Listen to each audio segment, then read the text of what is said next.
Bray Wyatt, a true enigma in our world of professional wrestling. How do I properly put this man's legacy into words to do it justice? Because we didn't just lose one of the greatest in-ring performers of our generation. The loss of Windham Rotunda sees us lose one of the greatest creative minds our sport has ever seen. To build a world as Bray Wyatt did takes a special type of storyteller. To not only entertain us, but to change our view on what professional wrestling could be. So join me as we look at the aspects of Wyatt's career that made him have the entire world in his hands. Yowie wowie, fireflies. And always be sure, don't walk, run.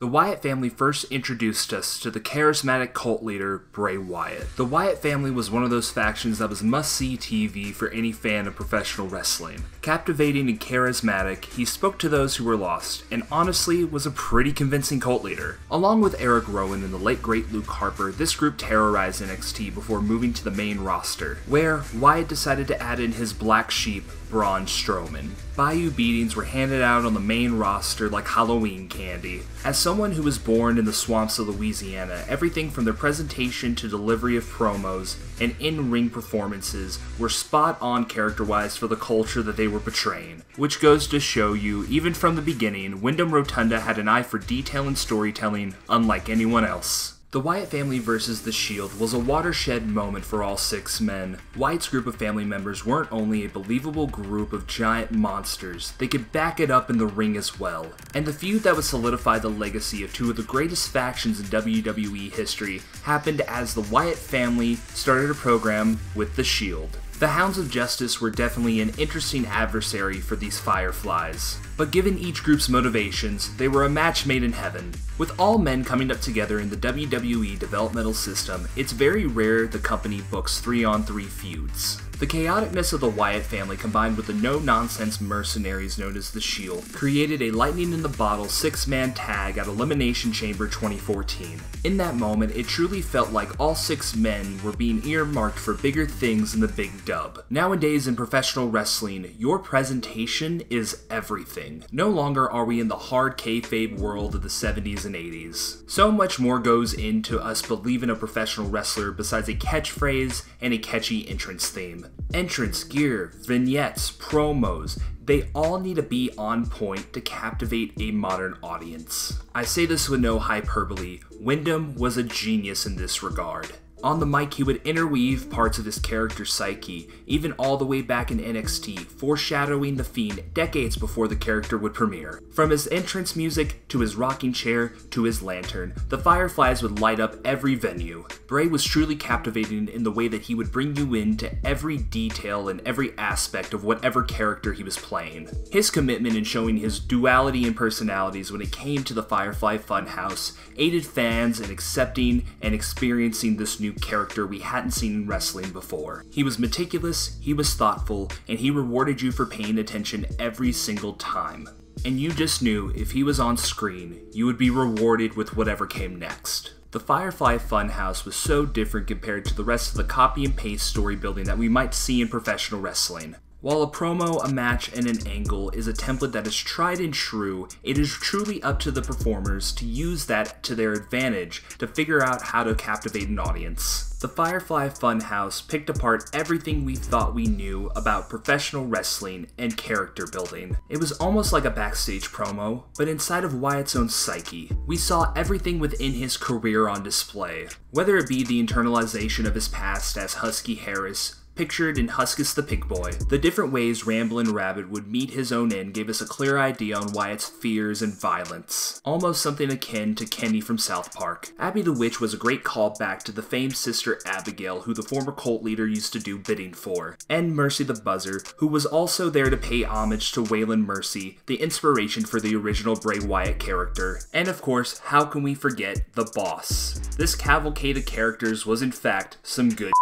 One of the most unique ways to build a character I've ever seen. We learned more and more every week about Wyatt's motivations to fight someone inside of a squared circle, besides just combat. When it comes to the WWE title, the company has a history of not putting the top prize on their hot act for whatever reason. Callous fans understandably thought Windham would never win the big one, but our dreams were finally realized and our criticism was proven wrong at Elimination Chamber 2017, as Bray Wyatt outlasted all 5 other men in that year's Elimination Chamber match to walk out with the big prize. While his booking with the belt is rightfully criticized, opinions on booking aside, at this moment and the subsequent weeks he held the title until WrestleMania, he truly had the whole world in his hands. But without this title reign in the subsequent booking, we may have never gotten to see The Fiend. Bray Wyatt understood the concept in professional wrestling more than anyone, that you have to stay fresh to stay relevant. His evolution from violent cult leader to the embodiment of Mr. Rogers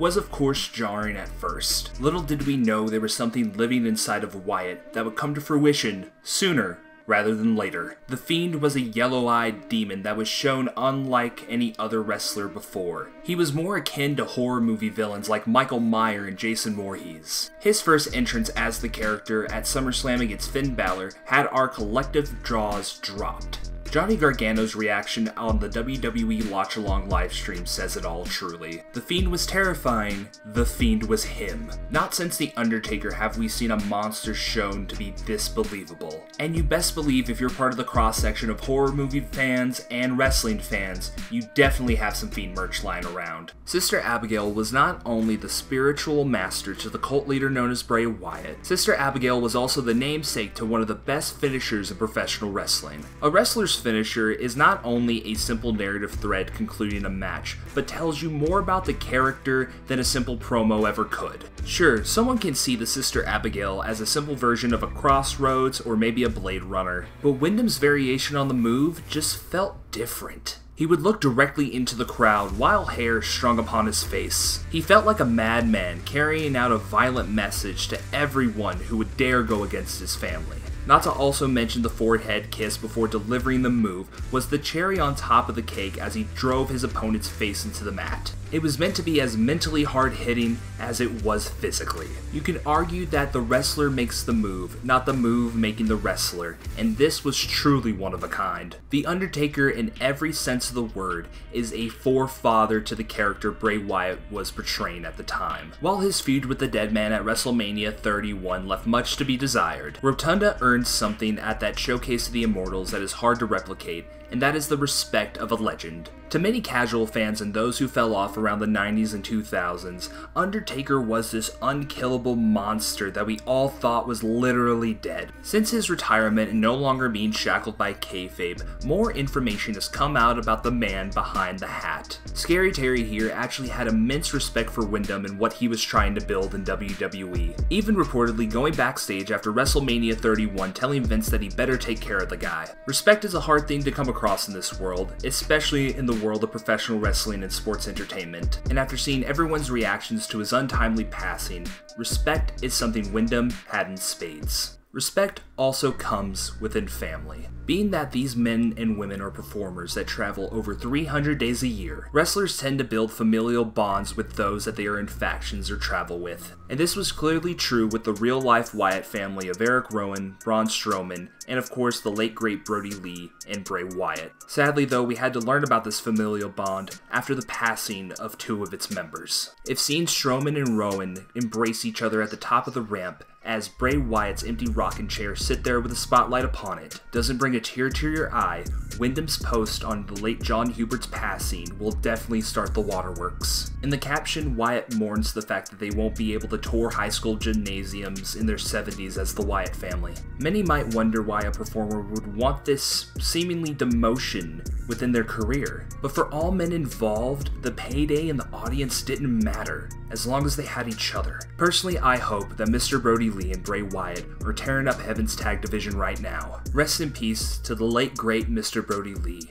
and say hi to Bray for us. And how could I end this video without talking about Bray Wyatt's magnum opus, the Firefly Funhouse match. Very few times in one's career can a professional wrestler have a match that they can put their stamp on and say that they gave it their all. And I would dare to say that this isn't only Bray Wyatt's best match ever, I would argue to say that it's also John Cena's. The pandemic era of pro wrestling saw a lot of people sink or swim with new ideas on entertaining people who couldn't physically be there. A hindrance to some was freedom for others, and Bray Wyatt saw this as a time to shine and truly let his creativity run wild. The creepiness of an empty WWE Performance Center, if anything, aids into Wyatt's deep dive in the John Cena psyche. What insecurities are there of John Cena, the man who has been the face of WWE for the better part of 2 decades? What happens when someone who breaks the mold for what a WWE superstar should be meets the template for a WWE superstar? Between the comparisons to Hulk Hogan and revisiting some of Cena's most important moments to Bray Wyatt showcasing his motivations for this dismantling, Bray Wyatt was able to weave a story that didn't only go back to their fateful match at WrestleMania 30, but called into question many of John Cena's career decisions and the history of the WWE. This metatextual match is a highlight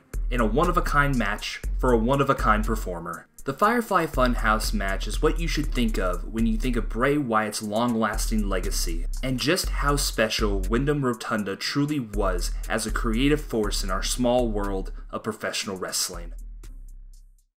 Thank you all so much for watching the celebration of life of the late great Windham Rotunda. Bray Wyatt was one of my favorite wrestlers and helped me get back into the product in 2013. And it's so heartbreaking to see the light of one of my favorite creatives in this sport be put out so soon. My thoughts and prayers are with his family and friends at this time. And to all those fireflies out there that feel lost without our cult leader, always remember to follow the buzzards. Long live Windham Rotunda. Long live Bray Wyatt. You may be gone, but your memory will not be soon forgotten. Thank you all for watching, and until next time, this has been Extreme League Wrestling. Thank you, Windham.